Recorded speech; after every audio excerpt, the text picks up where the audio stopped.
own worst enemy, you know. So there's a lot of stuff we can fix, and there's a lot of stuff we can get better at. Now I wanted to ask you specifically about Danny. You know, I think he started like 34, 35 straight games, something like that. You're in the trenches. You know how physical this is. How remarkable is what he's doing right now? Yeah, he's a really good player. I've been playing with him. I was playing left guard a little bit my freshman year, but last year all those starts and this year's starts, I've had him, you know, for probably close to 20 games next to him. So, you know, he's a great player to have next to. Danny always knows his assignment, and yeah, he's a vet. He's seasoned.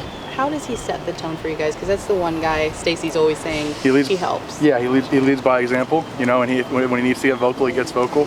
And, you know, just with example, you know, when I say leads by example, his technique and his fundamentals are great. Who's the most vocal among the linemen?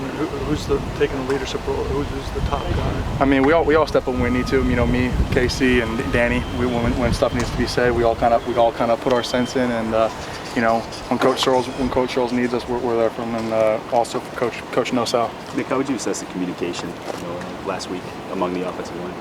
You're talking about like with the noise and all that kind of stuff. Sure. Oh, the communication was good. I mean, you know. Yeah, communication was good. I don't think there was too many MAs with that. So it was a situation of just physically getting beat then? I mean, yeah, we get beat sometimes.